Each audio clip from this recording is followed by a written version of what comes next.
Hi friends, welcome to Akalya Recipes. இன்னைக்கு நம்ம சேனல்ல என்னோட ஸ்டைல்ல செட்டிநாடு மீன் குழம்பு ரெசிபி எப்படி பண்றதுன்னு பார்க்க போறோம். யூசுவலா மீன் குழம்பு அவ்வளோ ஈஸியா எல்லாருக்கும் செய்ய வராது. இந்த மெத்தட்ல செஞ்சு பாருங்க, செம்ம சூப்பரா இருக்கும். மீன் குழம்பு நிறைய இன்கிரீடியன்ஸ் போட்டு செஞ்சாதான் டேஸ்டா இருக்கும் அப்படின்றதுலாம் இல்லைங்க. மீன் குழம்பு கொஞ்சமான இன்கிரீடியன்ஸ் சேர்த்து போட்டு பண்ணாலே ரொம்ப சூப்பரா வரும். வாங்க ரெசிபி எப்படி பண்றதுன்னு பார்க்கலாம். குழம்பு ரெசிபி ஸ்டார்ட் பண்றதுக்கு முன்னாடி ஒரு கடாயை ஹீட் பண்ணிக்கோங்க. அதுல அரை டீஸ்பூன் சோம்பு, 1/4 டீஸ்பூன் வெந்தயம் போட்டு நல்லா வாசனை வர்ற வரைக்கும் வறுத்து எடுத்துக்கலாம். ஆயில் எதுவும் சேர்க்க தேவையில்லை, ட்ரையாக தான் வறுக்கணும். அது வறுபடும் போதே நல்ல வாசனை வர ஆரம்பிக்கும் நம்மளுக்கு. இப்படி பொன்னிறமா வந்ததுக்கு அப்புறம் அதை எடுத்து தனியாக பவுடர் பண்ணி வச்சுக்கோங்க. இப்போ அதே கடாயில் 2 டேபிள் ஸ்பூன் ஆயில் எடுத்துக்கோங்க. ஆயில் சூடானதும் அரை டீஸ்பூன் சோம்பு, 1/4 டீஸ்பூன் வெந்தயம் போட்டு நல்லா ஃப்ரை பண்ணிக்கோங்க. அது நல்லா ஃப்ரை ஆனதும் 7 சின்ன வெங்காயம் இடிச்சு வச்சது அதை இதில் ஆட் பண்ணிக்கோங்க.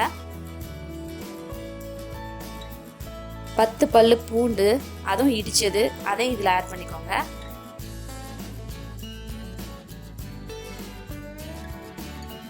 மீன் குழம்பு டேஸ்டாக இருக்கிறதுக்கு காரணமே இந்த இடிச்ச சின்ன வெங்காயமும் இடிச்ச பூண்டும் தான். இது நல்லா இந்த ஆயிலில் ஃப்ரை ஆகணும்.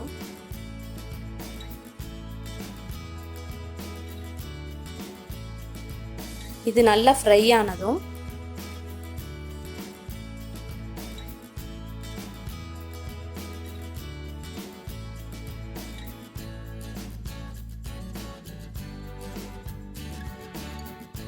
இதுல பொடியா நறுக்கி வச்ச 2 தக்காளியை சேர்த்துக்கலாம்.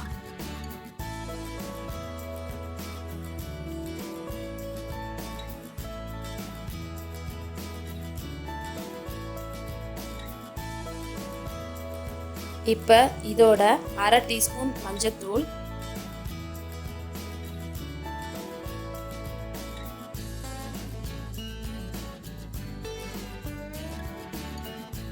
தக்காளி வதங்குறதுக்கு தேவையான 1/4 டீஸ்பூன் உப்பு சேர்த்துட்டு நல்லா வதக்கிடலாம்.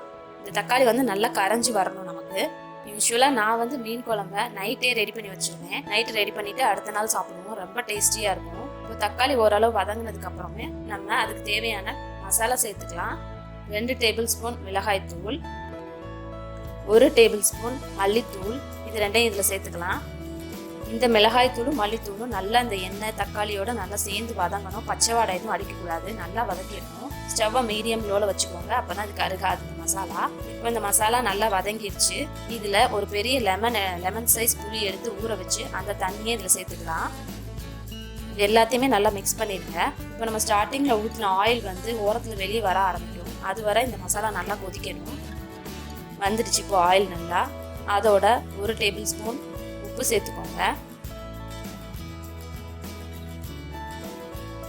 அதை நல்லா மிக்ஸ் பண்ணிடுங்க. இது ஓரளவு நல்லா கொதிச்சு வந்ததுக்கு அப்புறம் 2 டம்ளர் தண்ணி இதில் சேர்த்துக்கலாம். இப்போ நம்ம குழம்புக்கு தேவையான தண்ணி இதில் ஆட் பண்ணிட்டோம். இது நல்லா கொதிச்சு ஓரளவு வத்தி வர்ற வரைக்கும் நம்ம வெயிட் பண்ணலாம். ஓரளவு நல்லா கொதிச்சிருச்சு. இப்போ நம்ம எடுத்து வச்சிருக்க 1/2 கிலோ மீன் இதில் சேர்த்துக்கலாம். மீன் வாங்கிட்டு வந்ததுக்கப்புறம் நல்லா 2 தடவை நார்மல் தண்ணியில் கழுவிட்டு லாஸ்ட்டாக உப்பு போட்டு கழுவி எடுத்துக்கோங்க. மீனை ஆட் பண்ணதுக்கப்புறம் ஒரு 5 மினிட்ஸ் இது நல்லா வேகணும். மூடி போட்டு நம்ம வேக வச்சுக்கலாம். கரெக்டாக 5 மினிட்ஸ் வெந்தாலே போதும். இப்போ 5 மினிட்ஸ் ஆயிடுச்சு, திறந்து பார்க்கலாம். பாருங்கள், மீன் நல்லா வெந்திருக்கு. இப்போ நம்ம ஃபர்ஸ்ட்டு அரைச்சி பொடி பண்ணி வச்சுருக்கோம் இல்லையா, சோம்பு வெந்தயம் பவுடர், அதை இதில் ஆட் பண்ணிக்கலாம். இந்த பவுடர் ஆட் பண்ணதுக்கப்புறம் நம்ம ரொம்ப நேரம் கொதிக்க விடக்கூடாது, ஏன்னா வெந்தயத்தில் இருக்க கசப்பு இறங்கிடும். இந்த பவுடர் போட்டோடனே லைட்டாக மிக்ஸ் பண்ணிவிட்டு ஸ்டவ் ஆஃப் பண்ணிட வேண்டியதான். அவ்வளோதான், ருசியான செட்டிநாடு மீன் குழம்பு ரெசிபி ரெடி ஆயிடுச்சு. கண்டிப்பாக இதை நீங்கள் உங்கள் வீட்டில் ட்ரை பண்ணி பாருங்கள். ட்ரை பண்ணி பார்த்துட்டு கமெண்ட் செக்ஷனில் எப்படி இருந்துச்சுன்னு சொல்லுங்கள். இந்த வீடியோ உங்களுக்கு பிடிச்சிருந்துச்சுன்னா லைக் பண்ணுங்கள், ஷேர் பண்ணுங்கள், மறக்காமல் சப்ஸ்கிரைப் பண்ணிடுங்க. தேங்க்யூ.